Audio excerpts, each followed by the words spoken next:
to the Black Ibis Social Club. I'm your host, Alexandru Constantine, and we got Fisto today and a very special guest. After 1 year of being out and not visiting us, the Librarian of Kalano returns today. How you guys doing? Hey man, good. Nice to be here. Very lovely to have Librarian with us. I was so excited for this evening. So, yeah. In the chat, they're asking me to say my last name properly. Konstantin, okay? It's Alexandru Constantine. Okay, Alexandru Constantine, Makama Alexandru Constantine Chisindin Bucharest, Romania. You guys happy? You happy, Mircea?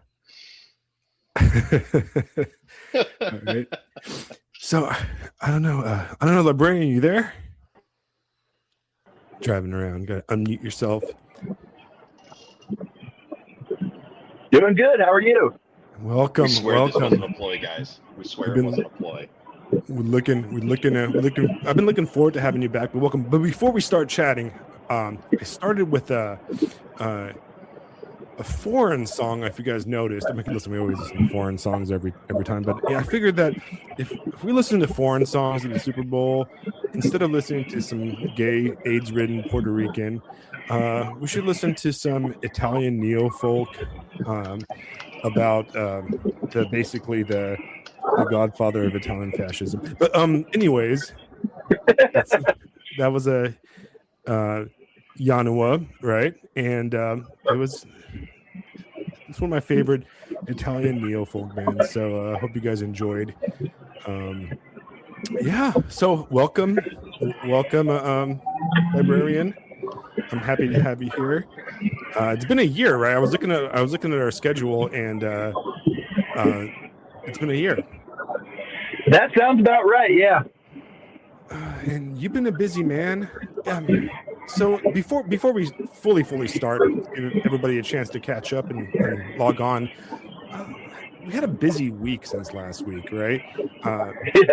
On our end, you know, we got into our little tiff about fantasy and blah blah blah. Not that exciting. And then Fisto did Fisto things.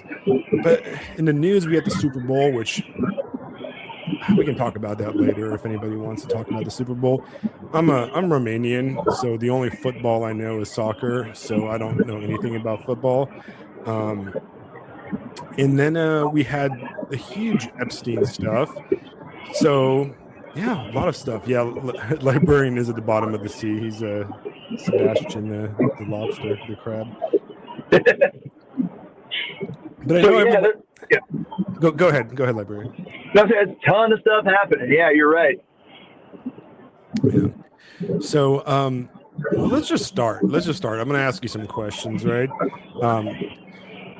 The big thing in our Substackistanian nightmare of a world, right, has been the fact that once again, after every, I think it's become a cyclical, perennial thing, right? The guys on the right turn on each other and everybody's fighting, right? And we had our one of our luminaries, academic agent, decide to do an Alex Kashuda on us and join that club. And you wrote a great essay responding to him. And I will be honest, I'm going to take sides because I agree with you 100% on it. But I've never been a huge academic agent fan, so I've never really I've listened to his stuff. I think he's been on different podcasts, and I've kind of listened to his some of his movie commentary and that type of thing. But I've never really gotten into it, mostly because I don't like the English. To be honest, I'm not interested in the political thoughts of the British at all. So I think that I always find it very odd that British people make careers out of doing American political commentary when they've got so much issues to deal with. I kind of feel the same way about Canadians to a certain degree, but at least Canadians share a border with us. The British constantly criticizing our political, our political world is to me a little bit ridiculous. so much issues to deal with. So, and I think that's kind of what you said in your Substack commentary. But yeah, if you want to kind of explain what kind of triggered that essay, if you don't mind, for people that are not familiar with it. So first of all, I didn't really even know who Academic Agent was going into this. I hadn't really encountered his work. I was subscribed to him on Substack, so I must have seen something at some point that I liked, or maybe it was one of those things where, like, they ask you, do you want to subscribe to these other people too? And I just clicked yes, because a lot of other people I was subscribed to liked him. And then Dave Green and Kryptos, both of whom I really like and respect, they both posted a link to this essay by Nima Parvini, Academic Agent, and they posted it on X, and they posted it on Substack. And I read it, and I did not see what they were seeing. They thought it was just this, really brilliant take, and they're smart guys, and I respect them, but I disagree. And I didn't even know, I didn't know who they were talking about. I just read this guy's take without knowing his reputation or anything. And it was basically, Donald Trump and MAGA are lowbrow, and everything on the right online is slop, and these people are destroying the right. And because Donald Trump is, online running his mouth about Greenland, this is destroying the European right. And, we need to escape the slop right matrix and all this, So I wrote an essay about it. And, when I write a critique, I tend to be a little acerbic, And I was thinking, though, okay, I'm calling this guy out. He'll come back. He'll say something to me, and we'll go back and forth. We'll do the thing people do, the aggressive debate online. But instead of talking to me, he just starts aggressively posting about me. He keeps referencing what I said without saying I said it, and then just putting a bunch of laugh emojis with it and all this other stuff. And Oh, you're cutting out, man. So I wrote. Can you hear me now? Yeah, you're back. You're back. Can you hear me? Yeah, we can hear you just fine. Yeah. Okay. Sorry, it's a little weird. Sorry, okay. So yeah, he just eventually he just blocked me, but I couldn't believe this was happening. I was like, this is not. And then I found out he had this reputation, and I'm just befuddled by it. I'm like, why are all these people listening to this guy? I read Charles Haywood, did this takedown of him a while ago, and they got into it, and he blocked him too. And from what I can gather, this guy doesn't even identify as somebody on the. That's what caused him to block me. I asked him. I was totally polite with it. I was like, look, for the record, are you right wing? Do you consider yourself a rightist? And he blocked me.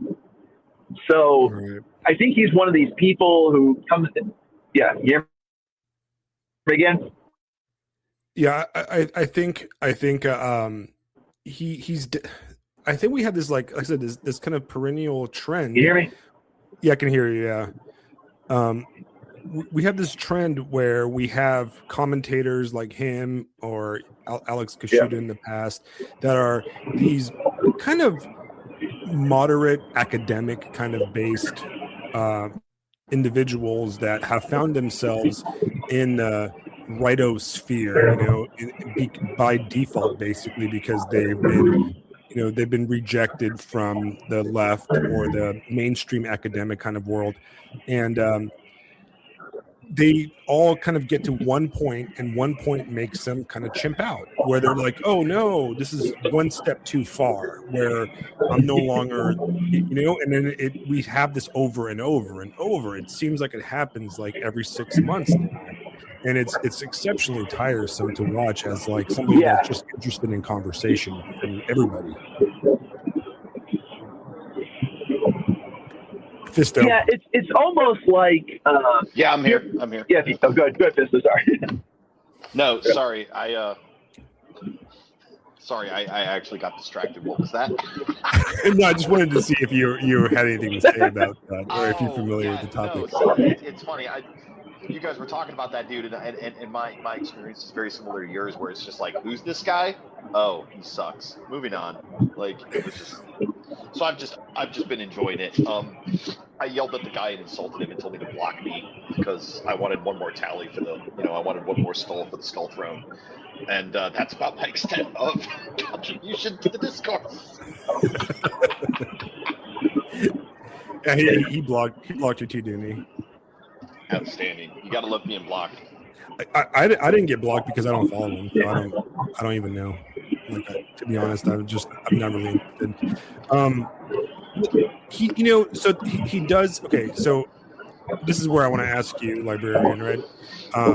He does have a point, in a way that there is the guys on the right have a massive amount. There is a massive amount of slop on the right, or in the right sphere, and you can see it specifically with stuff like, Candace Owens and the whole turning the whole political thing into this like real crime drama for bored housewives kind of thing that's going on in her world and her sphere, and that's like.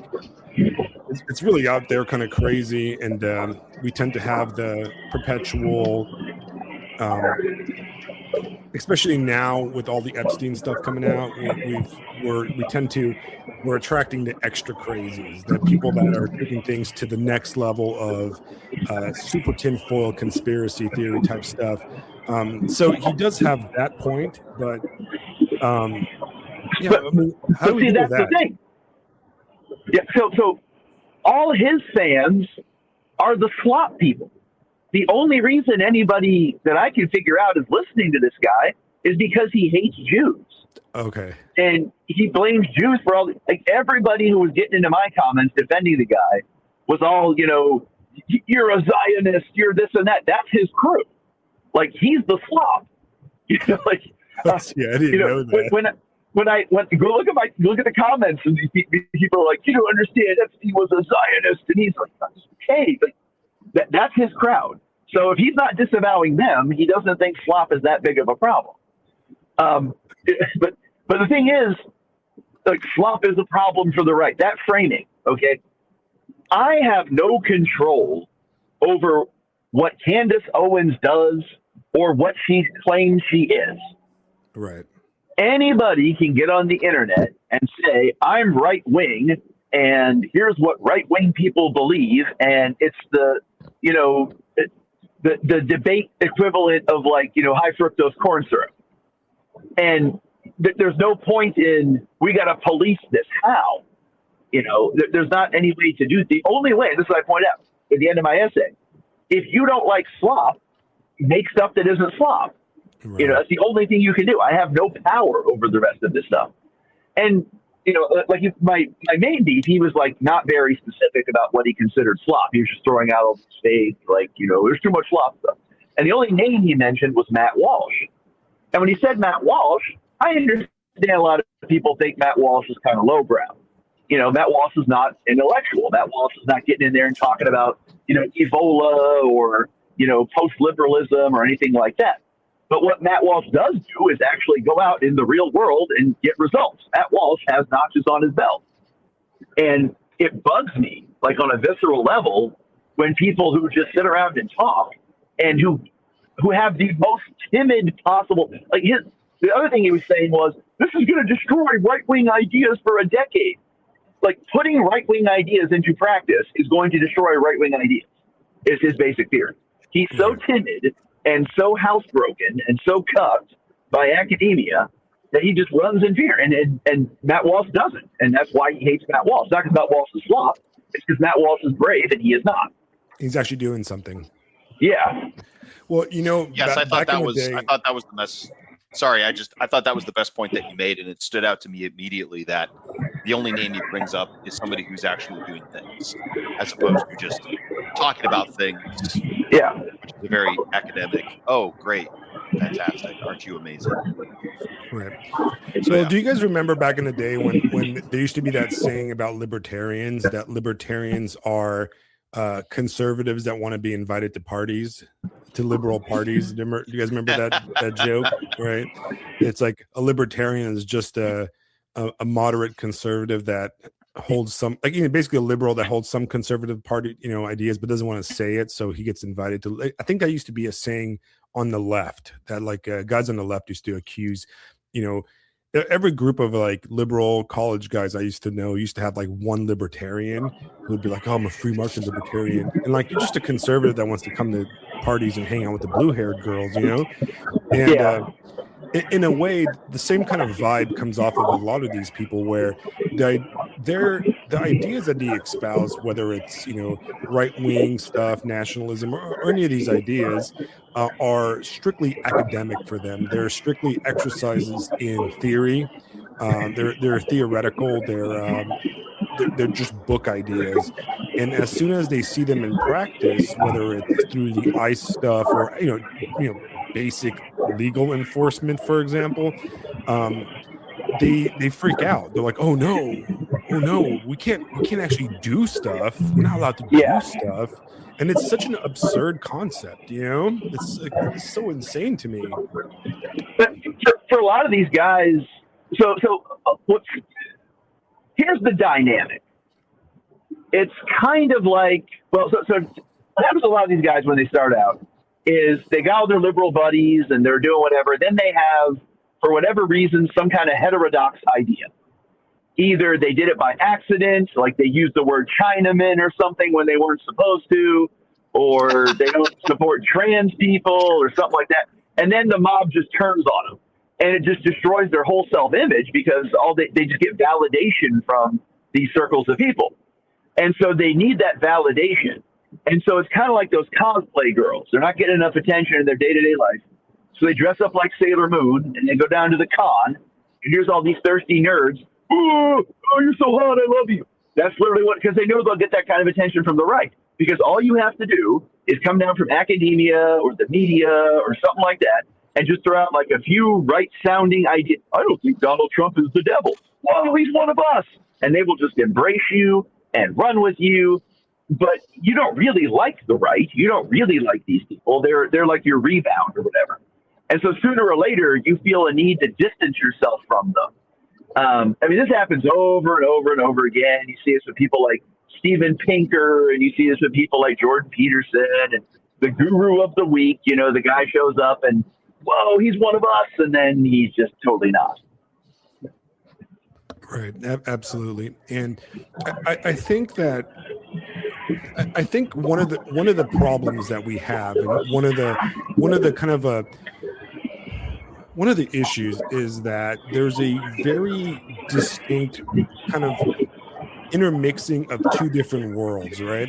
Where in the world, in the pre-internet world, so like what we're doing right now has a level of like parasocial engagement, right? We're talking live on a stream. There's people commenting, and what they do is absolutely parasocial with their YouTube channels, their different channels, and that kind of stuff. But in the previous world, the academic world, an academic could put out their ideas in a book or essays or something, and kind of like leave them out there and not really engage with the people that the idea specifically inspire, or not have to engage with the pros that take up these ideas. They can still go to their parties and stuff, but we've kind of crossed the streams of becoming a strictly an academic exercise and almost a political organizational like group exercise, which is what these YouTube channels and this stuff does. And I think a lot of people try to play both worlds, where like, here's my ideas, but if we take them to the extreme, or if we actually meet the people that like my ideas, ooh, it's icky, it's too much, and I think that's what we're seeing a lot here, where these guys they like the idea of being above it all and not really part of the down to earth kind of interaction with people, because let's be honest, right?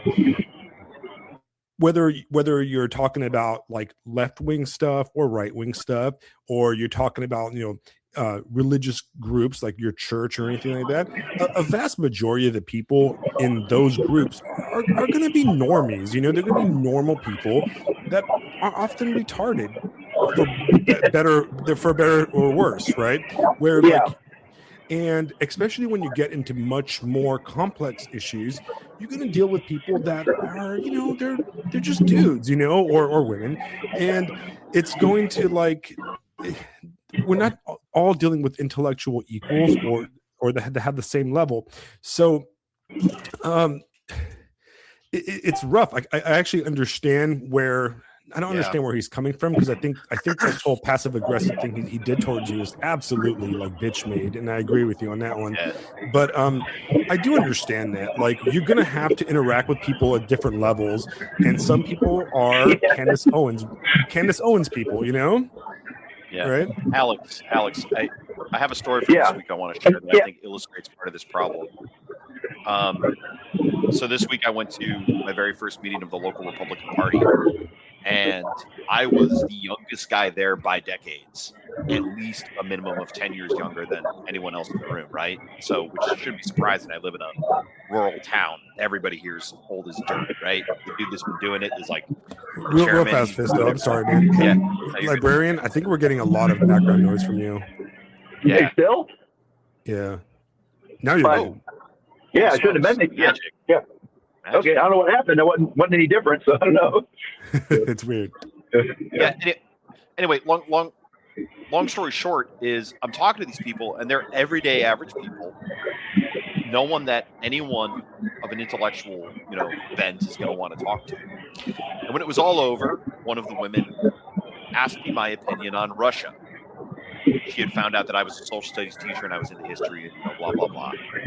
And that question could be super cringe because it's coming from, a swamp dweller in Southwest Florida, right? It's just like, oh God, what conversation am I about to get into? She was actually very insightful and very bright. And we had a nice, 10-minute conversation about all kinds of things. And this is the thing, you're going to have to talk to people. You're going to have to talk to normal people. And when you do, you're going to run into these gems and it's going to be like, oh shit, why have I been such an asshole this entire time? And that's what a lot of people just don't want. Oh, what if they make me look bad? What if I get the normie pleb slop on me? It's ridiculous. Anyway. Well, yeah. No, go ahead, Librarian. So it's a status thing. It's not really about advancing ideas. It's, I'm playing games with ideas, and the game, I get this edgy idea, and oh, look at this guy. He believes in human biodiversity, or he believes in what, and then when it comes to actually implementing it, where you would have to engage with other people who you don't see as being on your level or whatever, all of a sudden now that's going to take away your status. And it's a very effeminate way of thinking about things, honestly. Right. If you're a man and you're on the right and you believe in hierarchy, you believe in elite. An elite is an elite because he's at the top of a chain. But you're only at the top because the rest of that chain exists. And you have to take that into account and take care of those people and help those people and acknowledge them and do things for them for your position to be sustainable. And just ignoring them or having the idea that, oh, their low status is going to rub off on me, like this lame guy is talking to me and I don't want to be seen with him and stuff. It's basically that level. It's very feminine. It's completely off-putting. And I don't like it. Absolutely. Yeah. Hey, Librarian, when you're not talking, just mute your mic, because I think your mic is picking up stuff when you're not talking. But otherwise, you sound perfectly fine. So when you're talking, it sounds great. But when you're not talking, like right now, okay. No, you're absolutely right. And there's a level of lefty thought in this whole thing, right? Which is the idea of kind of this purity spiral where we all have to basically agree. Now, me and Fisto, we're not really a political podcast. We're not really a political show. We talk about politics occasionally. And I know for a fact that we probably disagree with each other on politics. I know me and Fisto disagree on a lot of stuff. He's a lot more pro Americanism than I am, for example. Like I'm a complete non-interventionalist when it comes to everything, and Fisto is a lot more. I'm working to get you deported. I'm working to get you. Yeah, deported. yeah, he's working to get me deported, right? That's the whole scheme of this podcast. It's deport Alex, deport Alexander Konstantin back to Bucharest, and I'm like, oh my gosh, at least I get a free ticket. You know, how expensive just to fly across the Atlantic right now. It is actually a scam to get you a free ticket home, which is something you actually want. So it actually works out for both of us. I know. I've been needing politics in action, my friends. Right. There it praxis. is. Everybody gets what they want. That's right-wing praxis right there. But praxis ultimately, is superior to theory. Right. Ultimately, like in just the Substack sphere, for example, like I am a huge fan of John Carter of Mars, but he's not a Christian, and we disagree on that. And I still absolutely listen to and respect, and I want to be associated with him because I respect his opinions. We have conversations with tons of Roman Catholics. We have conversations with tons of people that are, have different ideas than us. And that's okay, because overall, we're all, to a certain degree, we're all trying to make our world, our village, everything better. Right. And, the idea of going, that guy's icky, or I don't want to deal with that, or those proles are stupid. That's absolutely nonsense, because like I'm going to take it back. I was kind of dissing on Candace Owens, right?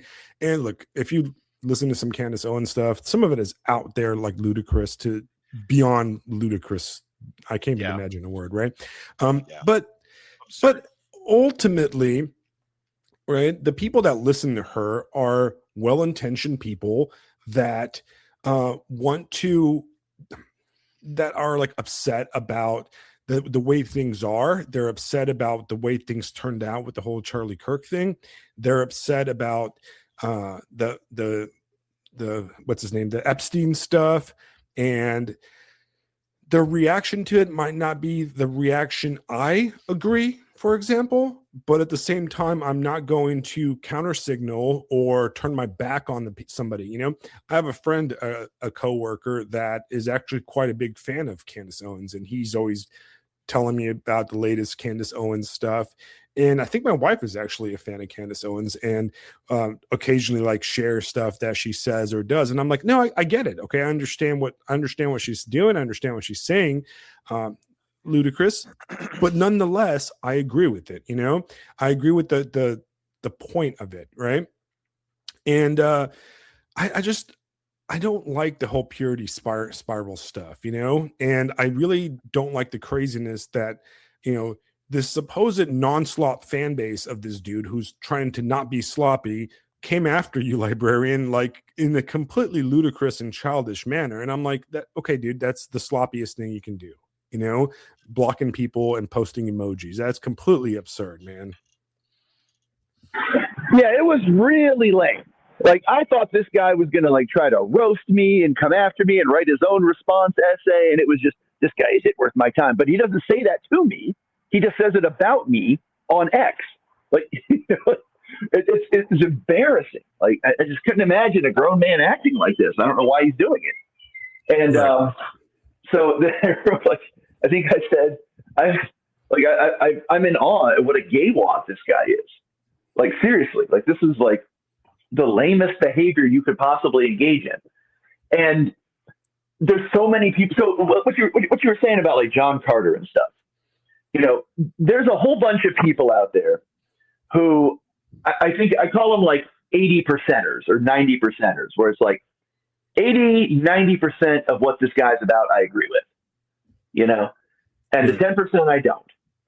And he's well thought, and he's a solid guy, and I know him, and I'm not going to, like just break with this guy over these differences we have, which are relatively small, and maybe ultimately over time we'll iron out. There are people that, don't share my beliefs, but I hold out hope for them. And I try to differentiate between them and the people who just have nothing going on.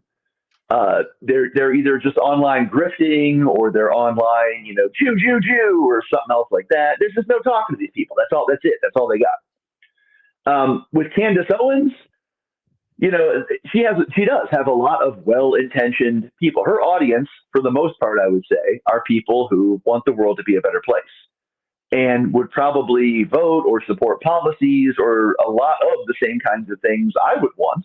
And I think if they, for the most part, got their way, the world would be a better place.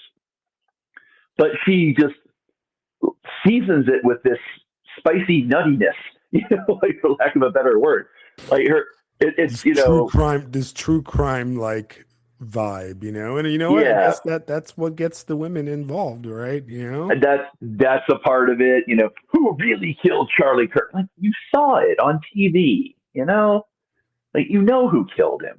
Why are you trying to, you know, to do, and then, you know, to do all that to a guy she knew, and it's just bad. So, but again, I can't police her. You know, she's her own person. She's got obviously a way bigger audience than me. You know, if I was like, oh, she's flop, let's get rid of her. You know, how? You know, we're gonna shun her. We're gonna turn our backs. Yeah, shun her. But without my support, she's through. You know, right? It's like, yeah. I'm gonna write her a stern letter. I'm gonna write a post denouncing Candace Owens. She's never gonna see. I'm gonna get all 9,000 of my subs to block her. That'll put a dent in her audience. Yeah. Perfect. That'll show her. Yeah. But it's anyway. It's lame. So in 6 months from now, we're gonna get the next person that's gonna trip out on us. We can start taking bets in the chat. Who's the next right winger that's gonna denounce all of us because we're not cool enough? You know, the reality of it is, like, people like that should know better. We should know that, like, we live in like a 12-day turnaround. The interesting thing is, like, the ICE thing is already old. It was like the topic du jour like 2 weeks ago, and everybody cared. And now I think everybody already forgot who that lesbian woman that got killed was, and the whole nurse guy that got killed was. It's all over. Yeah. Like, nobody even remembers it. That was like it could be like a year ago. Yeah, as far as stories go, it was pretty good from what I remember. Yeah, it's already over. You know, we've moved on to Epstein stuff and the Super Bowl nonsense, which is already, like, that lasted about 72 hours of internet time. And yeah, it's just, come on, man. Like, it's ultimately it's a giant WWF match to a certain degree, you know, and that's an insult to the WWF, to be honest. Yeah. The interesting thing is, and I actually kind of wanted to mention that the stupid Super Bowl thing, right? Because, look, all right, I didn't watch the Super Bowl. I didn't watch the halftime show. I have no idea who any of those people are. And this is not me being like, you know, I'm not one of those like, oh, sports ball, you know, or any of those kind of guys, right? I understand why people like sports. I'm on board with people doing sports and enjoying sports and all that thing, right? I'm just, you know, I grew up as an immigrant. I never watched football. I actually don't really like football. Like, I tried to get into football. I just didn't really enjoy it. I find it's a little bit too slow for me. I've always been more into, like, women's volleyball and you know, that kind of stuff. So that's kind of like, I like tennis, guys. I'm an aristocrat. Okay, I like tennis and that type of thing. But I found it really interesting that the discourse around the whole Super Bowl thing is absolute slop, right? Like, we've gone into this cycle of, like, people take thing and make it hateful towards one group of people on purpose, and then they pretended they're shocked when people don't like it. You know, it's just like, it's this thing, right? Like, it's such a predictable, boring thing nowadays. Like, the whole what's that movie by Christopher Nolan that's coming out? It's like, you know what you're doing, bro. You know you're gonna piss off people by making, like, Helen of Troy some African chick, right? So it's ultimately, like, it's corny to even do it. It's corny to, like, talk about it. The whole thing is freaking corny. But I noticed one thing people on both sides didn't mention, right? And I think a lot of people misunderstood something, right? And I think, Fisto, you'd appreciate this because this is kind of your way. the guys on the left are like saying, "Oh, this is a huge change in like the America and blah blah blah." You know, we had like some Hispanic guy, you know, with AIDS doing all kinds of stuff. I think the dude's got. I think he posted his like HIV like viral load on Twitter or something like that. I don't know. Don't quote me. Whatever if he did it or not. But and ultimately the guys on the right are like, oh no, there was no American flags, or it was an insult to Americans, or whatever. I don't even care, right? The reality of it is that it's neither. It was neither of that, right? It was ultimately a display of empire, and that's exactly what it is. It was, you know, it's not a win for the left. It's not a win for the nationalist, traditionalist right either, but it's not a win for the left. It's a win for the neoliberal, you know, American empire, right? Because everything is America. And that's what a lot of the Europeans, and I've seen you, Librarian, get into this with a lot of the Europeans and Canadians. It's like, we don't think about you guys. You are part of our distant empire.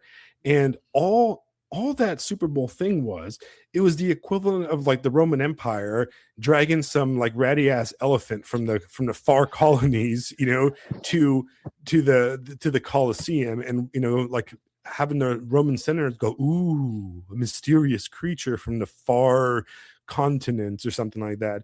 Or the equivalent of you know how they used to do like the Chicago, what was that thing called, the fair, the World Fair, where they would like bring some like African tribe and some Amazonian tribe and put them on display. That's all that was. Human, okay, called them, yeah. You know what I'm saying, right? That's all it was, right? It wasn't this like win for Puerto Rico. First of all, it's like, listen, if your culture is like jiving to like sugarcane or whatever, that's a pretty sad culture to begin with. But that's not the point. The point is that it was ultimately a display of the wealth and power of the American neoliberal global empire, that we can take these indigenous people that represent their far-flung cultures and, you know, parade them in front of our people. Yeah, there's a demoralization element towards our own out group, which is, you know, us, I guess, or Americans. But at the same time, like, it's not this win for multiculturalism. All it is, it's just it's a minstrel show. That's all that was. It was a minstrel show, and the liberals that are celebrating this diversity are deluded, and if they think that it wasn't anything but a minstrel show. The worst thing about it too is that anybody who thinks it was a legitimate celebration of multiculturalism, guys, the people behind this will shank the shit out of you the moment it is convenient for them. Right. And that's what the NFL is doing. It's looking to the future, and it's trying to make sure it has a market share and that it goes bankrupt a little less fast. It's a complete cynical. There's nothing redeeming in this. I mean, my God, it's a football game in 2026. Like, there's no hometown team anymore. It's all just mercenaries, and it's all just bullshit anyway. So, yeah, completely agree. Do you have anything, any opinion on that, Librarian? So that was my whole thing with the only point I was making about it. I don't watch football either. I just don't find it interesting. I never have. But what was interesting to me about the phenomenon was you have, you know, I made a note that got like a whole bunch of views on it because people were like, video game nerds, you know, they're trashing our hobby. You know, these woke people coming in, you know what, we're going to fight back. We're going to create this movement, Gamergate, all this stuff. And then, you know, the Star Wars nerds, well, they trash Star Wars. We're not watching it anymore. Forget that. But then, you know, the sports ball people are like, you know, hit us harder, keep abusing us. We'll watch anything you put out, no matter what you do. You know, it's just, there's like no fight back at all. They complain about it, but they will not do anything else but watch it.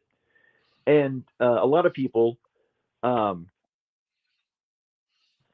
like Vox Day, for example, I saw he posted, I don't think he was responding to me. I don't think he reads me, but he was saying like, anybody who uses the term sports ball is like a total gamma because that means you didn't play sports when you were young. And the reason people watch football is so they can, like, you know, appreciate the like aesthetics of like top level play and all this stuff. And I was like, sports ball, when you criticize sports ball, you're criticizing the consumerism and the commercialization and the total commodification of this game that's supposed to mean something, you know, in terms of sportsmanship and exercise and all stuff like that.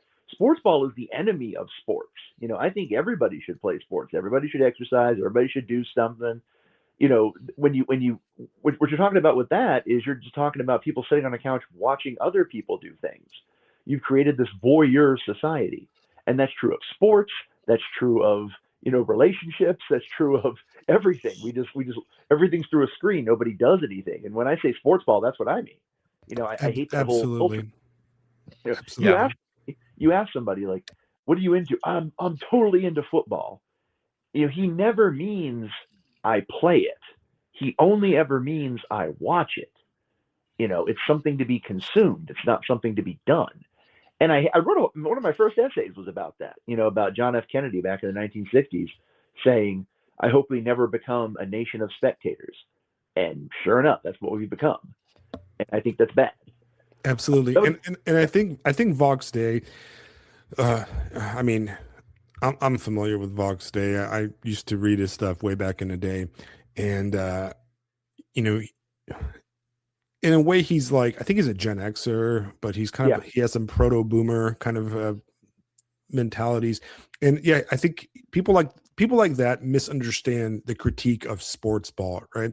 The critique of sports ball comes from Christopher Lasch, actually, from Christopher Lasch's Culture of Narcissism. Culture of Narcissism, which was probably the best. There's an entire chapter section of that book on sports. And when I read it, I was like, I get it. This is why I don't like it.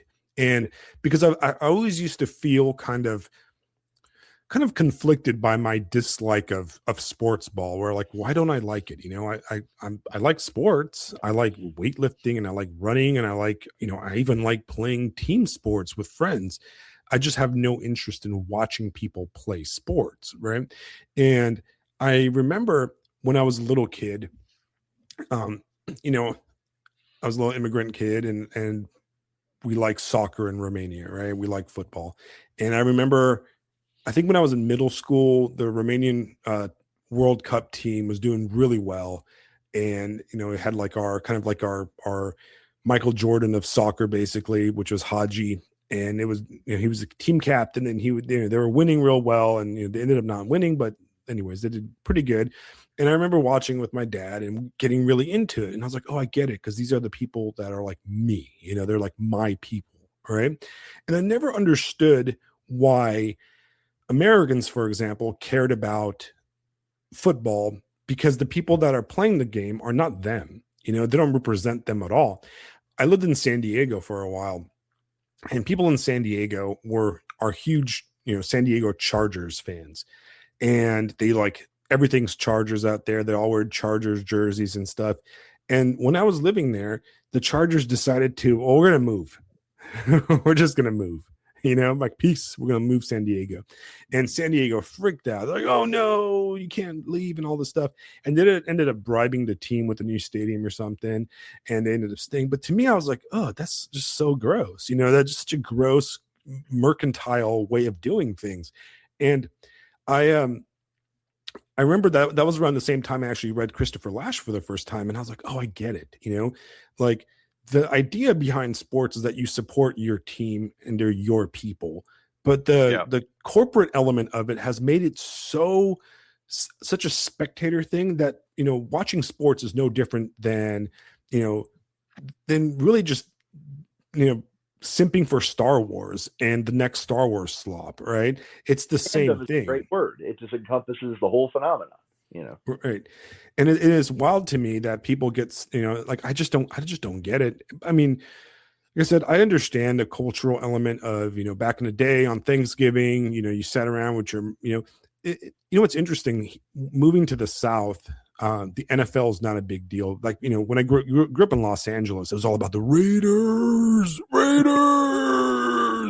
and everybody was into the Raiders, and the Raiders moved like 7 times while they were there anyways, and it was just like, oh my God, Raiders people, somebody's going to get murdered at this game because people get murdered just going into the Raiders store. Raiders, baby. The Raiders. Yeah. But and then like they moved to like San Francisco for a while. They moved to just to Oakland and all this stuff. It's just nonsense, right?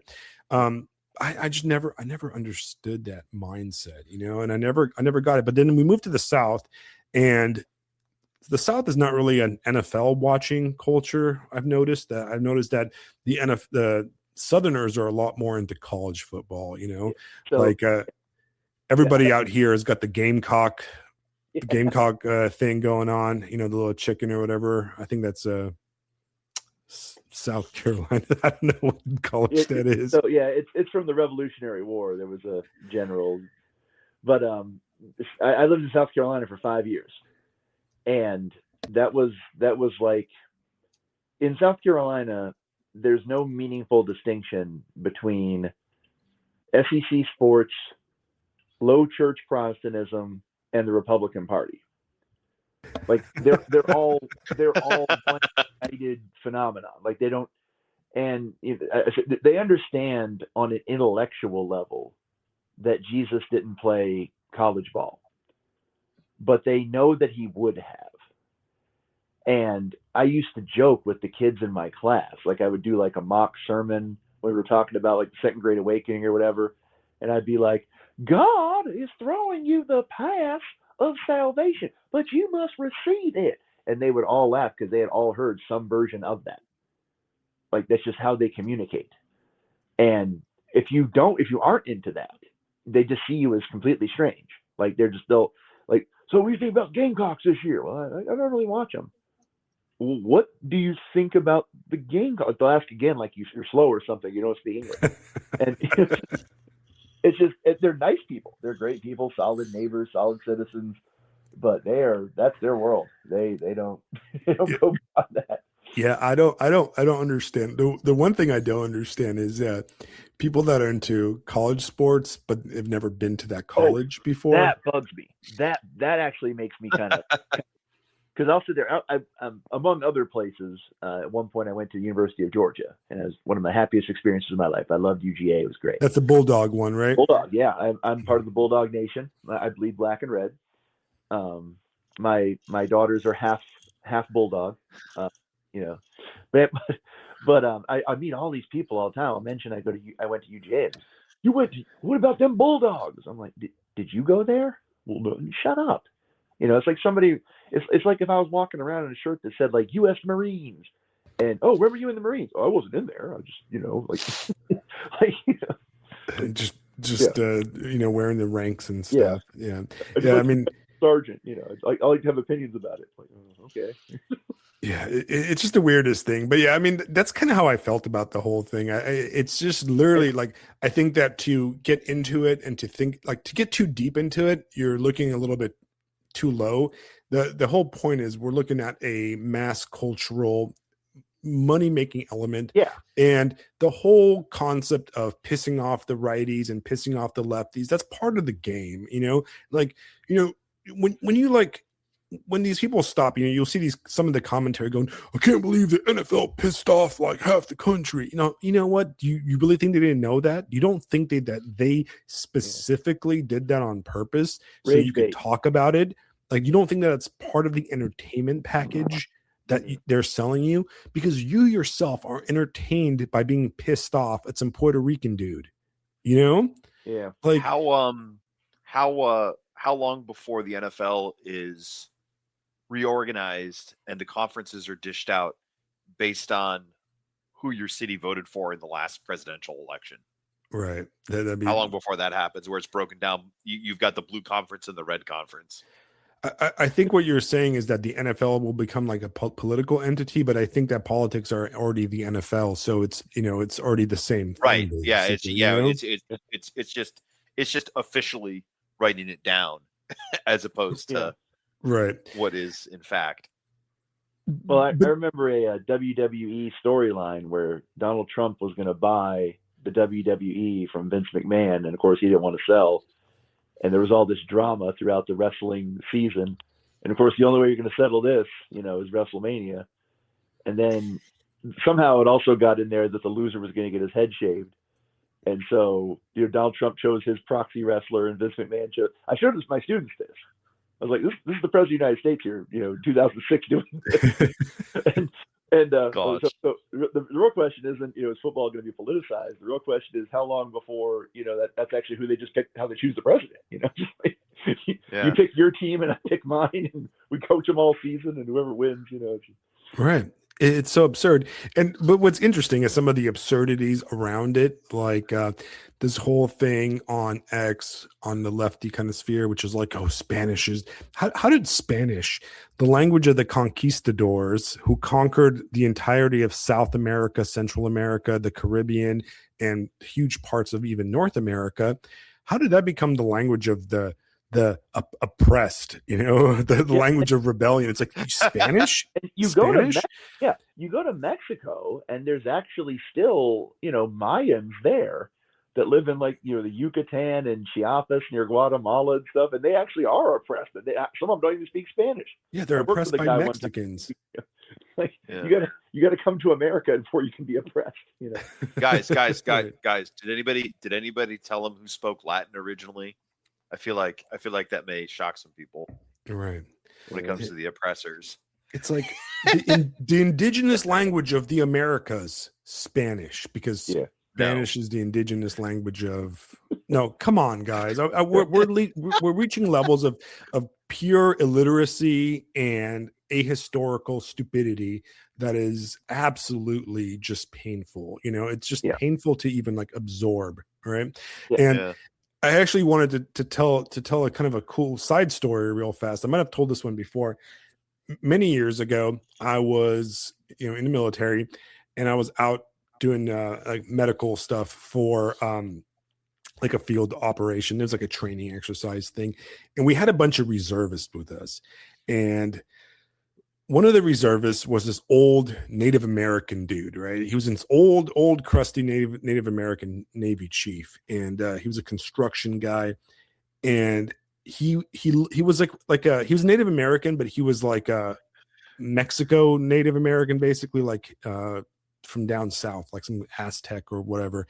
And I was standing around like chain smoking cigarettes like I used to do back in the day.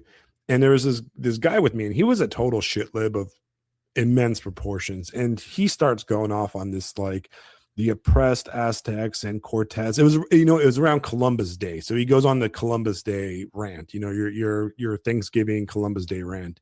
And he goes on this stupid rant. And out of the corner of my eye, I see this old Native American dude walking towards us. Cause he like something piqued his interest in the conversation. And I was like, my first thought was like, damn it, I don't not want to get into it with this guy. I don't feel like having Chief over here powwow all over this conversation. I was just like, I'm not in the mood for this nonsense, right? And he comes up, and I'm expecting this guy to absolutely take the side of the shit lib. That's what I'm prepping myself for. And he goes the exact opposite.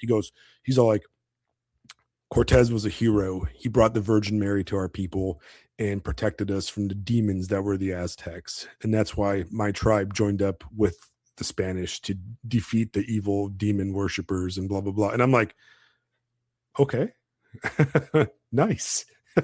Nice. I was like, I misjudged you, bro. Yeah, apocalypto ending movie part, awesome. And it cracked me up because there's no nuance to it. There's no nuance in the story. But I do want to ask you guys, kind of move on to the next topic because I'm very interested, which is the other big news situation, which was the file dump and the whole island and the thing. I don't even want to say it. What's his name? Epstein stuff, right? And what's his name? Yeah, dude, my brain is not even here. I don't want to get into the details because to be honest, I will fully admit that I have not read the files. I've read only stuff some people have shared here and there. I've actually did a little bit of like, I'm an addict. Okay. I listen to, what's his name? Jay Dyer a lot. So he's been on an Epstein thing and he's been sharing all the files, and I find it, interesting. My wife is a lot more committed to parsing the files and getting into it, and just the constant horror shows of it. And I will admit that, like, I just don't know. I don't know what's true. I don't know what's false. I don't understand this, but there does seem to be a tendency, and I've seen it. And I think today in Substack comments, you got into some crazy posting, Librarian, Yeah. where you tend to have some guys that are like, they're going back to 2016 Fed posting level type stuff, and it's just like, ultimately unhinged stuff. And I think, I mean, how do we approach this? How do you, from your opinion, guys, how do we approach this situation, and what can we take out of it? How do we move forward, and how do we approach this without being absolute retards about it, and falling for every back alley idea or tinfoil thing, and look at it in a very, like, I think we need to look at it in a very objective way. But what would you recommend, Librarian? Epstein, there is nothing more slop than 99% of Epstein content. There is a core, interesting, sad element to the story where you have this man who was this grifter who ingratiated himself with rich and powerful people and fed off that to engage with other rich people and just built these networks and just used that to abuse a whole bunch of young girls. Some of the slop discourse is, well, they were all, the BAP stuff, they were all 17, so technically it's okay. No, first of all, it's not. And second of all, some of the girls were 14, so it's disgusting to even try to phrase it that way. But then, of course, there's this wider thing where any day now, these revelations are going to destroy somebody, And Donald Trump, he takes a lot of the blame for this because 2016, he gets elected, and, we're going to drop, during his presidency, we're going to drop these files. We're going to reveal all this stuff about the Clintons. And then, of course, nothing came out. And then Joe Biden takes over, and he's got all the same files. And it's, we're going to reveal Donald Trump, and nothing happens. So by the time Donald Trump's running again, and, he's like, we're going to release the files this time. It's like, there's nothing in there. There's nothing in there. If either side could be embarrassed by this, it would have already been done, And so then the discourse becomes, well, the reason why neither side released it is because behind the scenes, there's the Jews controlling him. And Epstein was this elite Mossad agent and like I've been pointing out all day today, even if you assume that Mossad is this like omnicompetent world power or whatever, they're not going to use a guy like Epstein who just cannot keep his name out of the news and who is infamous even before his arrest for his like vicious personal habits. You don't want your spy to be more blackmailable than the people you're going after. Like the story that makes sense is that he's a grifter and he was really good at pretending to be this extremely powerful, influential guy. But because he was so good at that, and because this aura just developed around these files for so long, now that core story that actually is important to know about the abuse and trafficking of these girls, that gets subsumed by this mythology, this just all-encompassing, once we figure out Epstein, we're going to reveal the whole global network of satanic reptilian lizard people, Jewish pedophile. It's never going to happen. It's just slop discourse. Right. Going on and on and on about it. I mean, I probably could have written an essay about it. I don't want to add to the slop pile. Right. I'm not touching it, No, I agree with you, man. I agree. And I agree without diminishing, some of the things that are in there. Yeah. And there's absolute truths in there. Yeah. But I think that this is a Hannah Arendt thing. Okay. This is what we're talking about here. Right. And for you guys that are not familiar with Hannah Arendt, she was a journalist that, she basically, she wrote on the Nuremberg trials and specifically on basically kind of like the personalities of some of the people that were accused of all these, heinous Holocaust crimes. And she got a lot of flack from the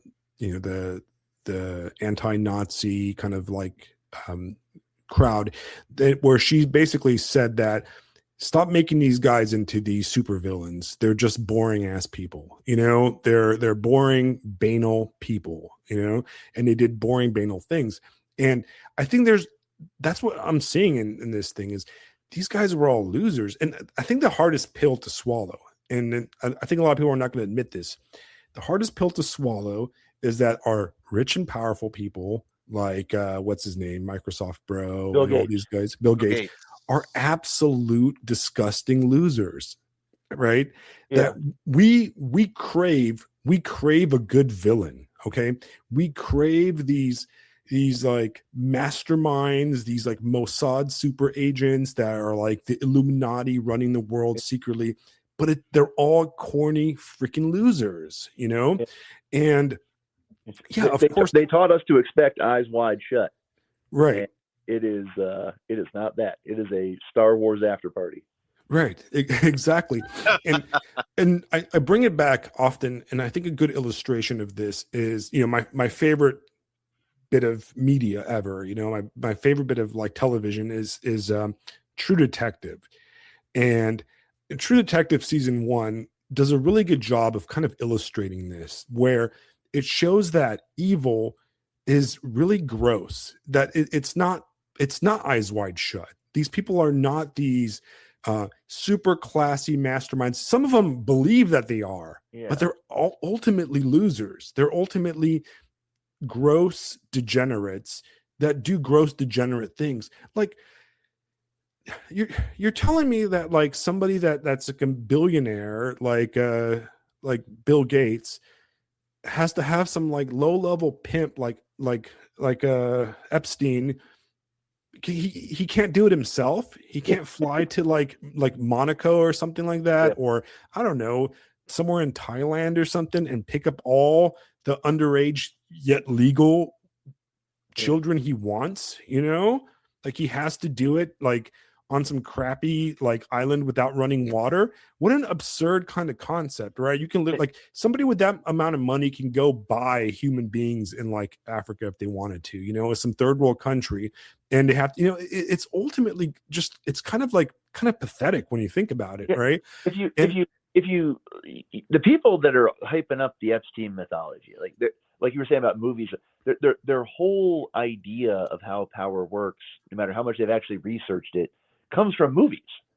You know, like I pointed out with Parvini, you know, it's like this guy's a Shakespeare scholar, and the only imagery he can think to draw on to explain his ideas through 2 separate essays is The Matrix. You know, these people watch The Bourne Identity, they watch, you know, Eyes Wide Shut, they watch The Matrix, and that's what they think reality corresponds to. And when it doesn't, when it's just these schlubs, you know, who are just kind of pathetic, who are good at making money, but when that's the reality, they don't want to accept it. That's the conspiracy. You know, somebody's behind the curtain who's way cooler than them calling the shots. Yeah, And there's got to be. There's got to be. Right. One thing I want to offer as you guys are talking, I was making some notes. I'd like to try to weigh in, and hopefully this makes sense.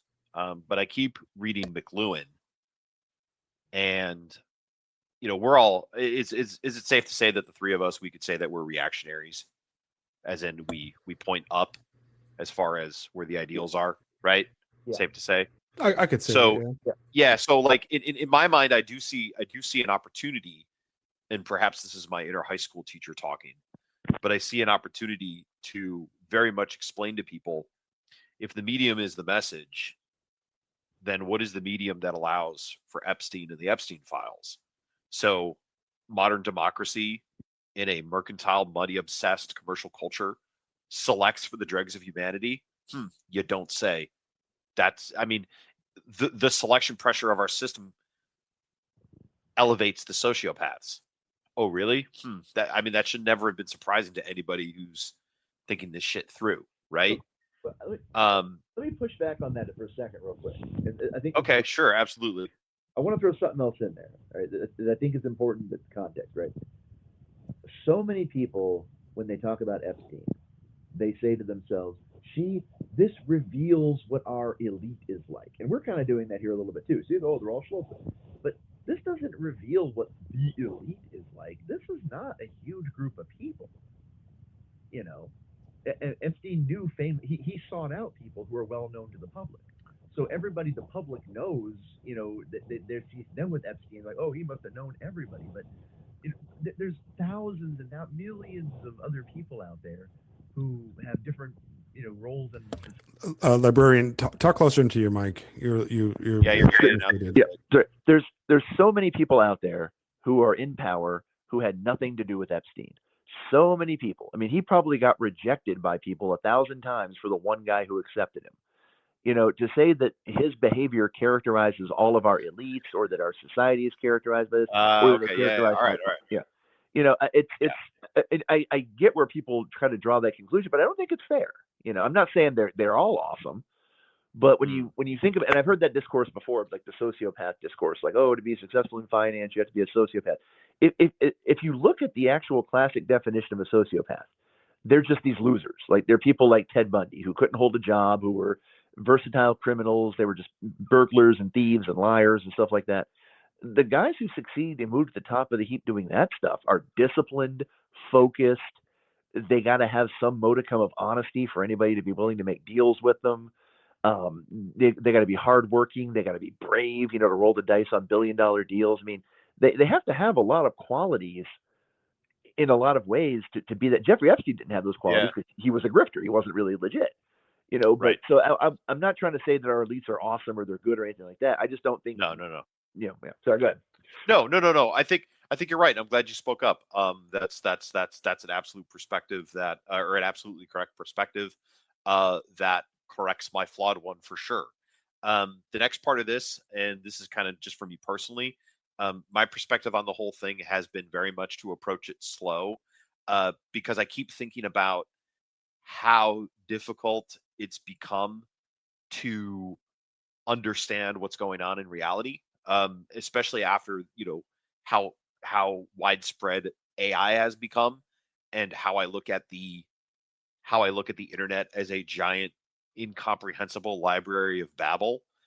This kind of thing is almost, it's not tailor-made obviously, but like, gosh, what a dangerous kind of thing to have in such a corrupted, vast, bad information environment, where it's hard enough to find out what the truth is. Then you drop something like this in, and it's just like, fuck, I don't even want to touch it. Just no. I mean, there's nothing good that can come out of engaging with this besides the most classical truths that we've known forever anyway. So right. It's just like, right. It strikes me as just, it is tapping into things that I do not want in my soul. Right. There's nothing here I can learn that's going to help me that I can't figure out somewhere else. I will say this. I don't know if you guys have had this experience. I'm on X, I'm on Substack.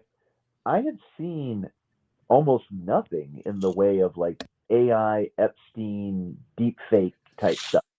I was expecting that to just be exploding. People like photoshopping Epstein with this guy or that guy and it going viral or something.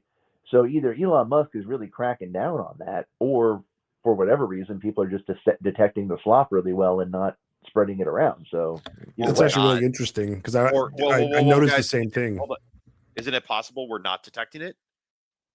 I mean, how would we know? Well, I mean, I'm not seeing like any photos. Like, no new photo just dropped in Epstein and Ted Cruz. Okay. Like, all right. Okay. Interesting. Yeah. No, you're actually right. What you said, Librarian, was interesting. It made me think of a conversation I had many years ago. One of my acquaintances was a police detective in California. So he worked for a big police department. And I remember one day I asked them, like, what is, like, I was thinking of becoming a police officer myself at that time. I was like flirting with the idea, and I obviously decided not to. And what he said actually kind of pushed me away from doing that career. And he said his biggest disappointment and the biggest realization that like kind of ruined the whole job for him was that there were no masterminds, that he realized that he worked in prisons and he worked in different jails and he worked, a lot of like murder trials. And he said that all the criminals were lame. You know, there were just basically just psychotic losers that, you know, the idea of like this Hannibal Lecter mastermind was a fiction, you know, and the reason a lot of these guys never got caught for a while was because they were so chaotic, but there weren't these intelligent masterminds dodging the police and leaving clues and that kind of stuff, except maybe the Zodiac. But they were all just psychos and losers. And being psychos and losers is what kept them from being caught for so long, because nobody was looking in that psycho loser area, or they were just drifters and stuff. And he said most people, you go to a jail or a prison and you talk to all these people, 99.9% of them are just absolute retards, you know, and they were super low IQ, and they're, you know, most murders are just crimes of passion or just crimes of low IQ, lack of impulse control, and it's boring, you know. There's no Sherlock Holmesian detective work that's done and that kind of stuff. They all turn themselves in, or their like best friend turns them in, or they commit a crime in front of a camera or something absolutely dumb like that. And it's absolutely not this mastermind kind of world. And Moriarty is fiction, unfortunately. Right, you know, it's Hannibal Lecter, you know, type of stuff. It's fiction, and you're right. It's like there's a desire for us to square off against, you know, Patrick Bateman. We like, you know, freaking people like Epstein saw themselves as Patrick Bateman. You know, that's the kind of stuff that they imagine themselves, because a lot of us want to be a Patrick Bateman type character, but that's just not the reality of the world. That's not how things work. And I think that there is a level, and if there is a sinister thought process in a way, is back to McLuhan of the medium is the message, and this idea of releasing just thousands of files for every single person to, you know, it's kind of a proof that you can't do democracy, you can't do law, you know, you can't do justice through democracy in a way, because you release these thousands and thousands of files, and everybody from, you know, from us to tinfoil Joe on the street to, you know, Candace Owens and all those kind of people are looking through these files, and it becomes a God of the gaps type thing where everybody sees what they want to see in there. You know, they in the in between spaces, in the blackouts and stuff. That's where they see. I mean, I saw something where they accused Tony Hawk, the skater, of being an Epstein Island guy, you know, and he's like, no, my wedding picture was taken by this guy named Harry Epstein, who's like a known sports photographer, you know, so like no relations. I don't know what you guys are talking about, you know, and he like dropped a bunch of like proof that he was never, you know, and it's this kind of stuff is just insane. And then in the files themselves, you have a bunch of stuff that's completely out there, you know.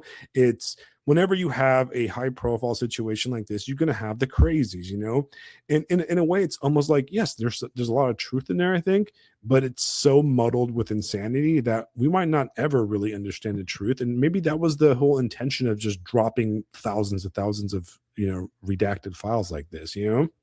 They dropped it because everybody was clamoring for it. Donald Trump loved it. Speaking to the microphone, Mark, can't hear you, man. They released it because Donald Trump loves the internet. The internet was telling him to do it, so he did it. And you know, the thing, like, so what you're saying about like the way people just like pull all these stories out of it. I had somebody today like, see, there's an email where he's talking to Chuck Schumer and he's telling Chuck Schumer how he should vote, and Chuck Schumer is listening to him, and so that means he was controlling Chuck Schumer. It's like, okay, so you got that email exchange. The ones you don't have are like the 10,000 other emails Chuck Schumer is exchanging with all these other people. You know, the head of the teachers union, the head of the pro-abortion group, the head of the, you know, these other, and they're all telling him how to vote. You know, and he's soliciting their advice.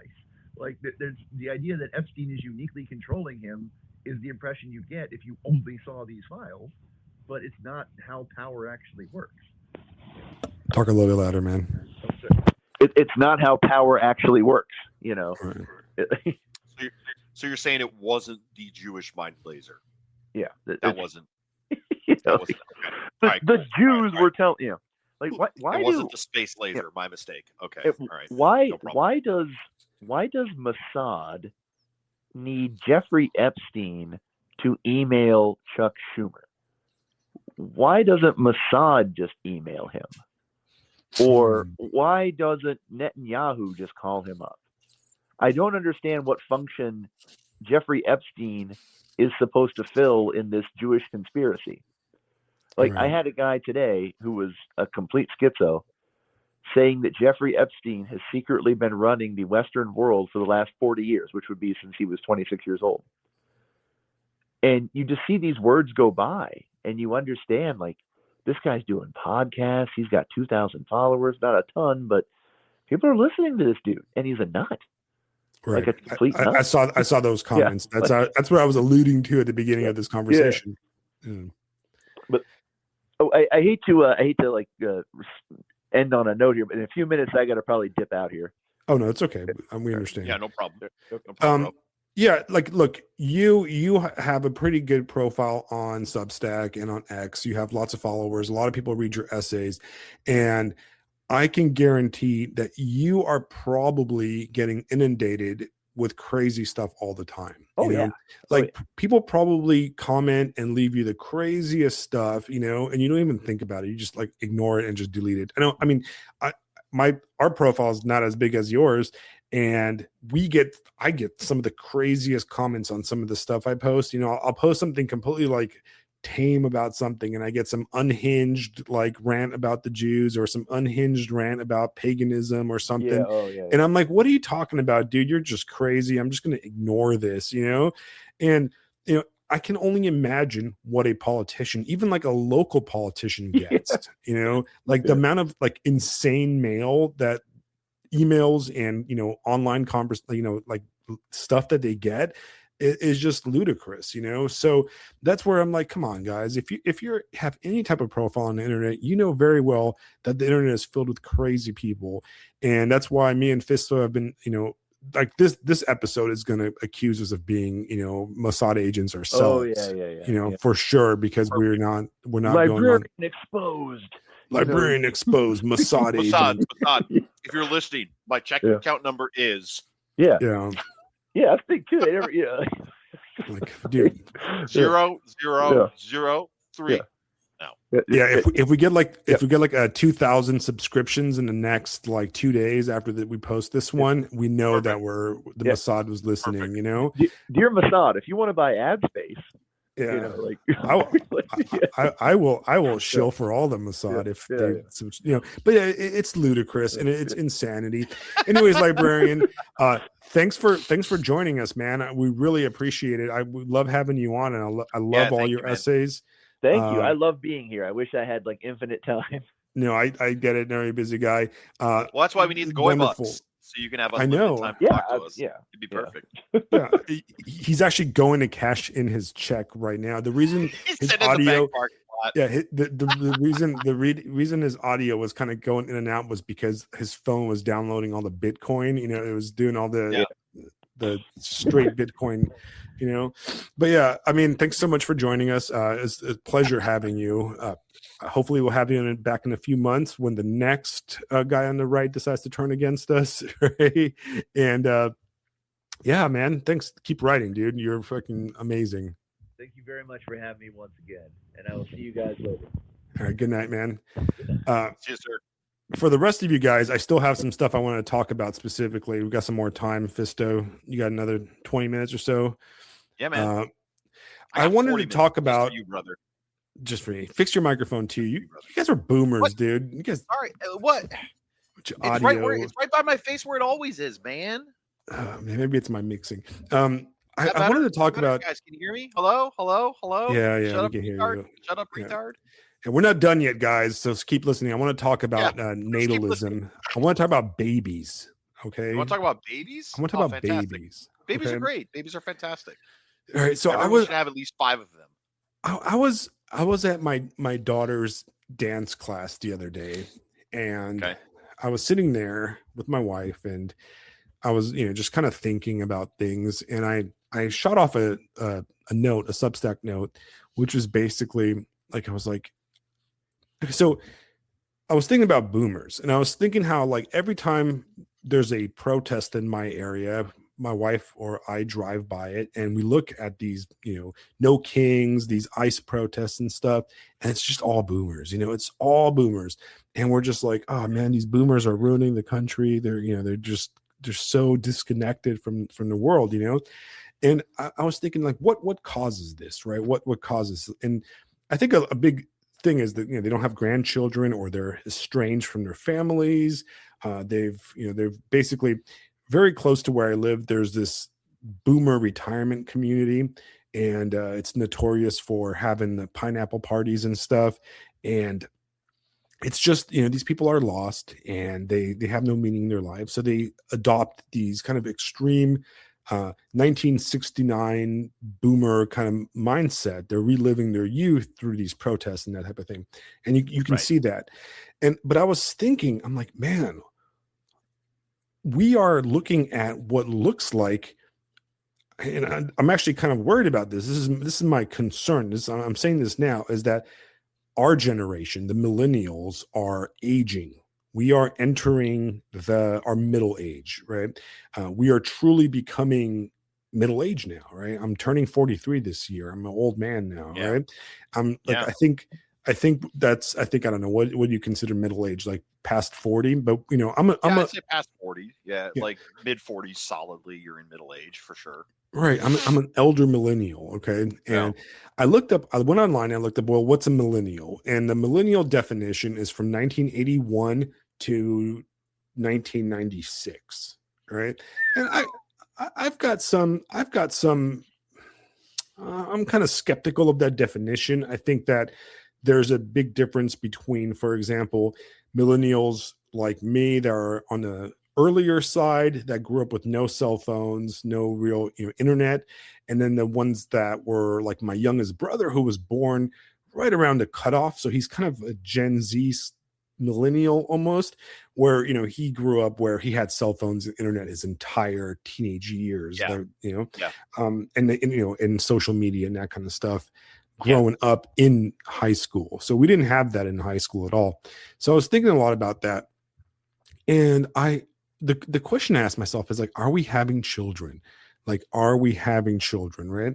And I made a list, and this is a non-scientific, is not a, Pew poll or anything like that. I sat down with my wife, and we just kind of named all our friends growing up, like everybody we knew, like all the couples we knew, all the friends we had, my best friends and stuff.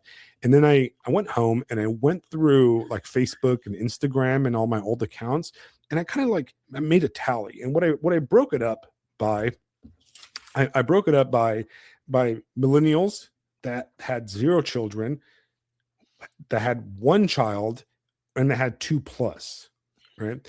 And I was actually very shocked at the number, right?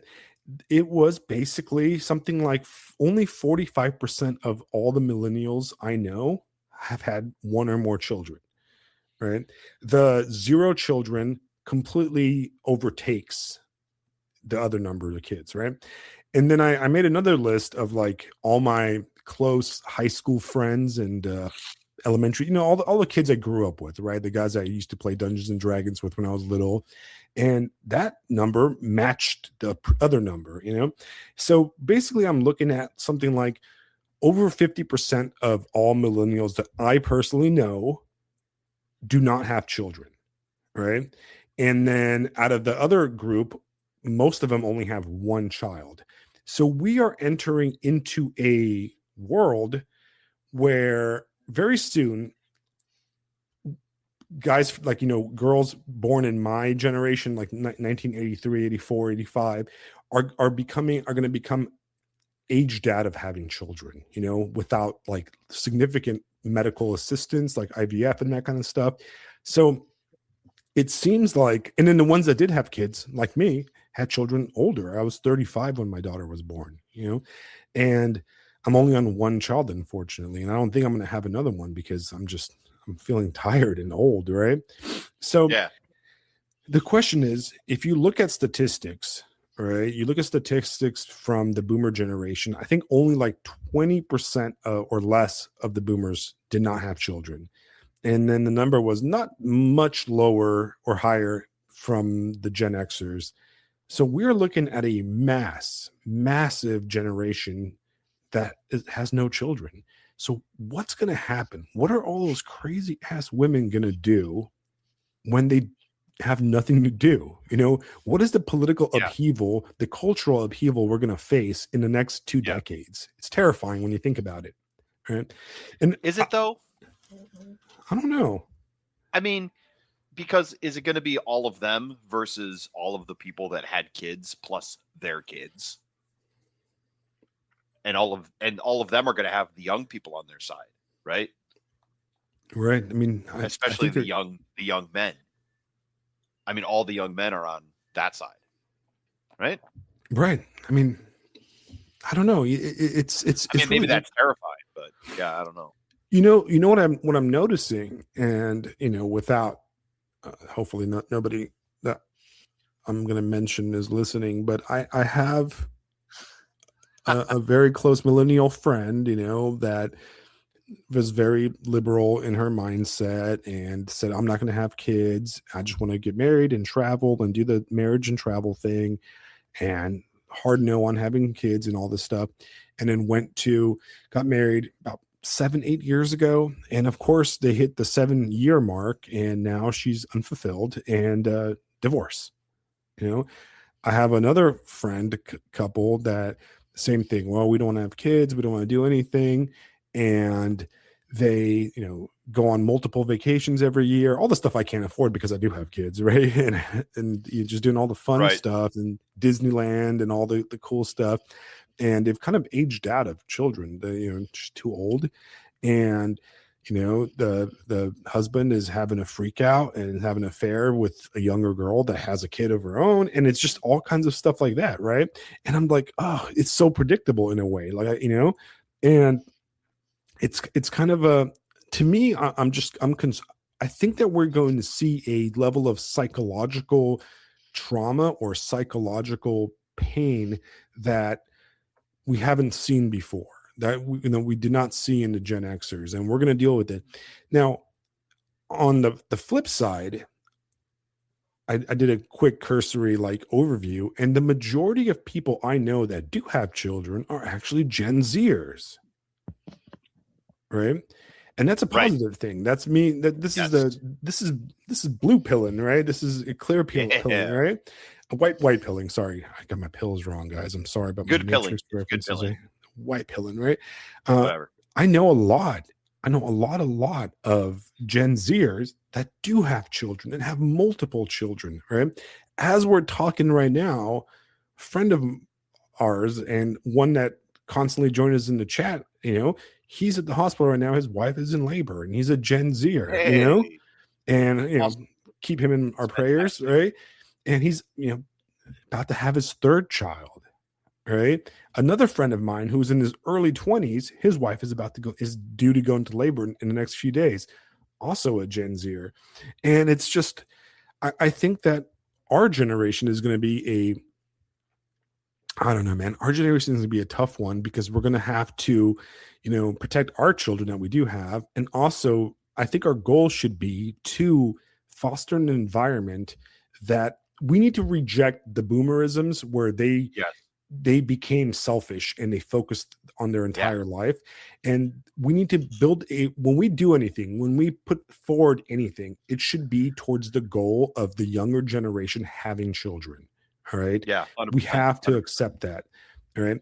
And anybody that's lived in California, for example, knows that the problem with California, and anybody that's moved out of California that has kids knows that California is absolutely child unfriendly. And the reason it's child unfriendly is because a bunch of boomers are selfish. They just want to party. They just want to have a good time. So everything, the lowest priority is to make it, livable for people with families. Like you go to the park with your kid in California and you feel guilty that your kid might be loud at the park and ruin the picnic of some elder millennials that are trying to have their little hipster picnic or something like that. Right. And so that was one of the main reasons we moved out of there. And I think our job as millennials, right, is that we have to foster an environment that makes it to where the Gen Z and the younger generations want to have kids and want to have kids young. And we are there and we make it easy for them to do so, right? Because I don't think it's about money. All right. I don't think it's about money. I used to think that the reason people don't have kids is because of the finances and stuff, which is completely nonsense when you think about it, because poor people have all kinds of kids, right? I think it's really about community. I think that in a world that is geared towards, material pleasure for older people, this kind of wanton consumerism and, just the eternal Margaritaville, that's an unfriendly environment for child rearing, and I think that what we need to do is we need to build a situation where we're there when we help out the young generation when they have kids. You might not have a kid yourself, but you should be there for your friend and make sure that they get food, or they have, or you watch their kids when they need some help, or you help them around the house and that kind of stuff, right? And I don't know, man. Like, I think that's something that we need to talk about in our circles, which is how do we make it to where Gen Z people want to have kids? All right, that should be our number one priority in our churches, in our forums, in everything. Okay, that's the key in my opinion. What do you think about that? No, I think it's 100% correct. It goes into some of the changes we made over at my Substack, The Partisan, with the writing that we're going to be doing, that whole scouring of the Shire idea. I myself do not have children yet, although God willing, I will. John, I think he's got his fourth on the way, and Isaiah, God willing, does not have children yet. And for us, it's all about, John, what do you need? What do you need? What do you need? What do you need us to think through, man? Like, how can we support you? And a lot of the writing on the Substack is going to come out of that perspective. There's very little advice that I can give John, right? Because he's actually got the family. He's actually got the kids, right? However, I do know things about the world, and I can certainly help him when he needs it, right? I think like going to the Republican Party meeting here in town recently, they're all old. Like, they're all decades above me. I am a young person, and I'm going to bring young people there, and I'm going to get them plugged in and involved because that is best for them. I keep joking with my students, guys, there's crowns and gutters. Go get them. There's crowns and gutters. Let me show you where they are. I'm not going to pick up the crown, but I'm going to point out where they are and help people pick them up. This year is very exciting for me because it's my first year where I'm going to have freshmen walk the stage as graduates. And I've started joking with them saying, hey guys, if you're still in town, guess what? Like, you can talk to me. You can say hi to me. Hell, when you walk across that stage, you earn the right to call me by my first name. And when they have problems and when they have life, I tell them, I'm your teacher forever. I'm not going to give them advice. I'm not going to teach them things. They're going to say, hey, I need help with this. And I'm going to say, what do you need me to do? What do you want? How can I? And that's it. You see what I mean? It's right. I'm there for you. Yes, I'm there for yes, you. It is whatever you need. I will drop whatever I'm doing, and I will fucking kill and bury whoever I need to get it done. And that's it. It is ride or die for the young. Even if the young are wrong, I'm still going to be ride or die for them, because at the end of the day, how else are they going to learn? Like, for example, something interesting with the Florida governor race. One of the guy. Thank you, Zwart. Yes, I am basically the guy from Starship Troopers. 100%. I am Mr. Dubois. We're going to kill all the bugs. No. But like with the Florida governor race, for example, there's a lot of talk about one of the candidates, and the thing people keep pointing out is that the dude's only 30 years old. And they're just like, that's it. That's like, these are the people you have to start looking at, and you have to start supporting them, because they are going to seize power. They have, I've got one kid in my debate class who, he carries himself as a leader. He carries himself as one with authority, and he will eventually just seize power. He's going to just strike, and he's going to crush everyone in his way. Everybody fights, nobody quits. Absolutely. Right. Absolutely. I think that in a way, because we are talking about like right-wing ideas and that kind of stuff, and this is going to sound sacrilegious. You guys get ready for this. Alex is going to drop some sacrilegiousness. I think that we have to abandon some ideas of individualism. Okay. I think we have to abandon this idea that we are owed, that we are owed a life of comfort in our old age. Okay. And that has been the goal, this material goal of like, I'm going to work, and I'm going to get comfort. And then I'm just going to Margaritaville. Right. And that has become the boomer secular heaven, the forever retirement, this idea that like, I'm going to bust my butt and sell stuff or do this kind of stuff. And then I'm going to go to Margaritaville and I'm going to get drunk every day on delicious, Mai Tais and listen to crappy music. And I'm going to have pineapple parties with all the other geezers in Margaritaville. Right. And we have to accept, and I look at this as from a Christian perspective, that I'm going to live a life of service. My goal, if I have one thing I pray, if I have one thing I pray for, is I pray for that my kid will have kids, and I will be like alive and healthy enough to be able to help her with everything possible. Okay. That's the only thing I pray for out of this life. Okay. This is the only thing I want. I want to be healthy enough to be able to be there for my child when she's a mother and for her kids. That's all I want. Okay. I don't want comfort. I don't want anything. I just want to be there and be able to help out. And I think that that's our calling in life. Okay. And we cannot be like, oh, we're millennials and we got screwed by the housing market, blah, blah, blah. You know what? Yeah, we did. Okay. We did. All right. You know what? We did. The world we live, this is the world we live in, to quote Gandalf to Frodo, right? We don't choose the time we live in. Right. And that's the reality of it. But what we do choose is how we live a life of charity and service. And I think that we as millennials are called to show the charity to our younger generations that we were not shown ourselves. All right. And we need to get rid of this idea that I'm going to become a superstar, that I'm going to become the greatest podcaster ever, that I'm going to be doing this, and that I'm going to become, because all those roads lead to Epstein lifestyles, basically, that's all you get.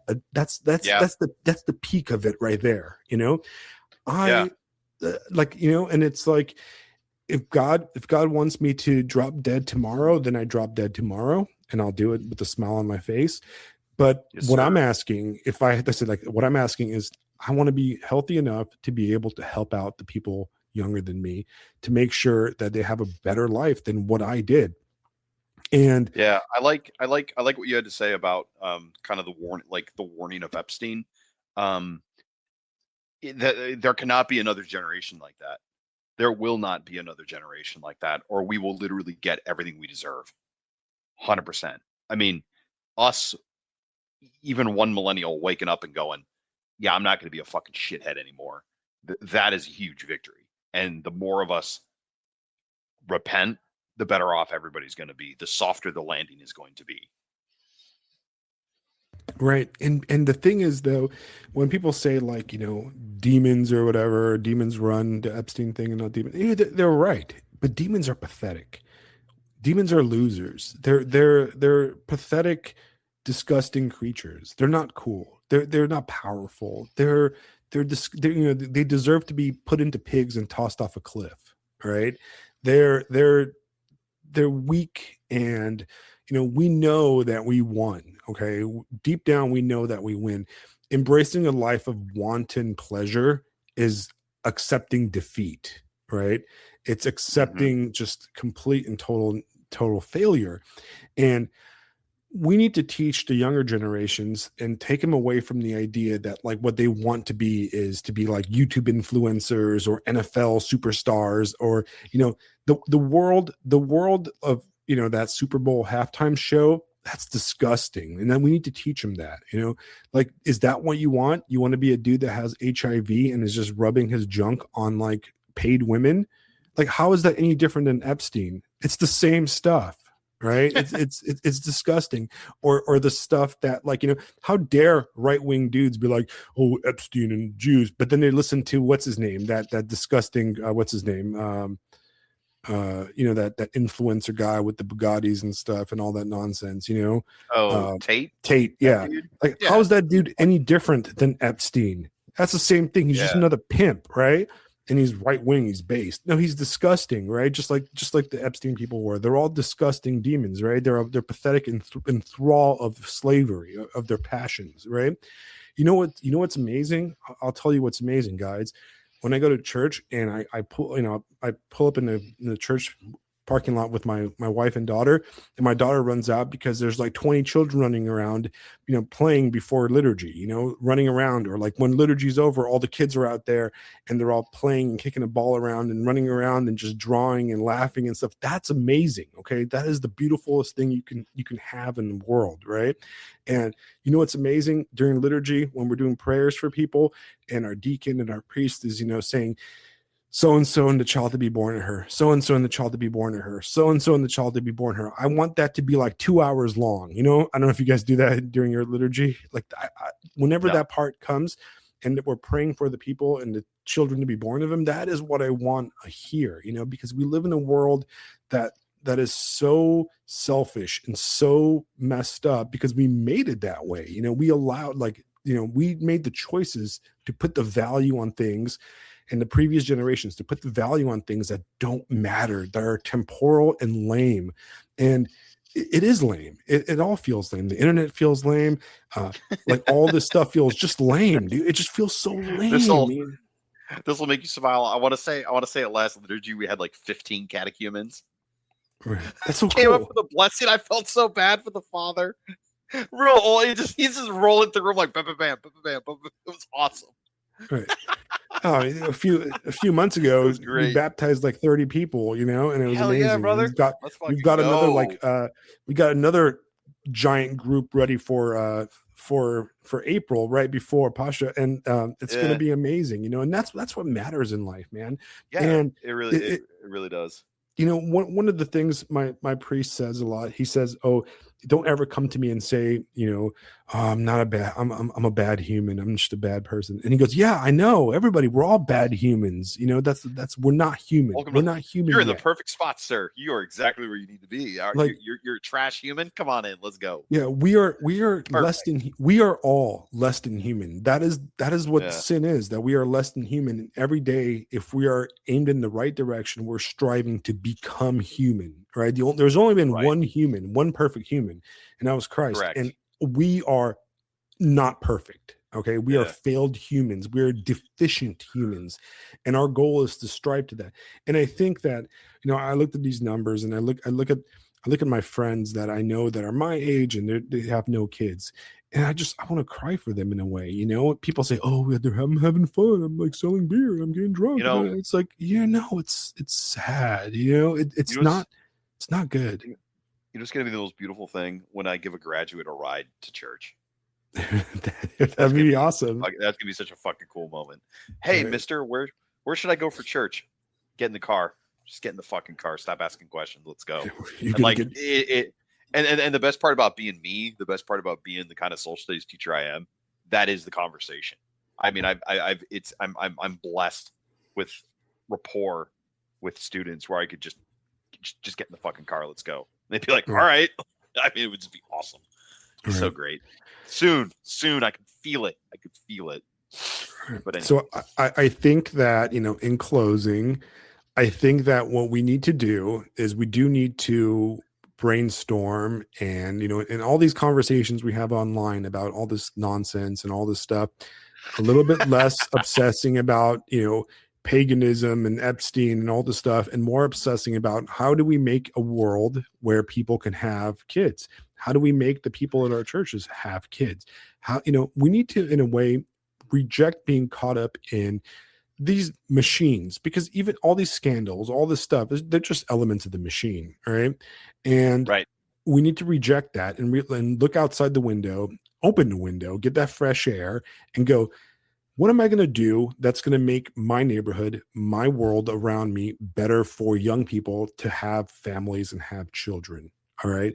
Not what the value of my house is going to be in 20 years so I can sell it and move to Margaritaville, but what am I going to do? Am I going to vote on the local board to build better parks. I'm going to vote to have police that protects these parks and make sure there's no junkies around.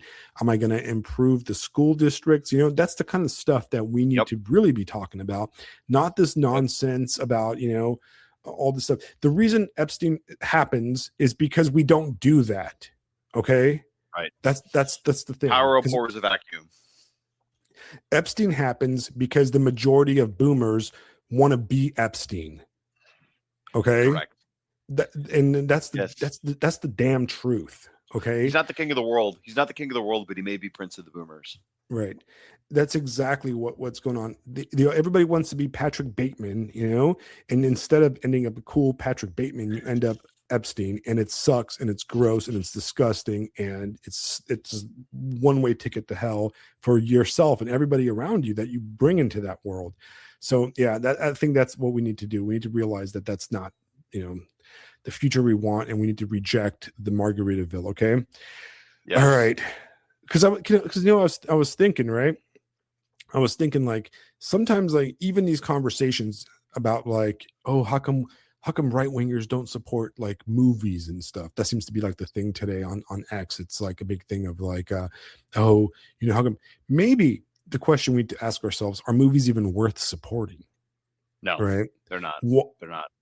Is the movie the medium itself, right? To go back to McLuhan, is the medium of the movie something that is edifying?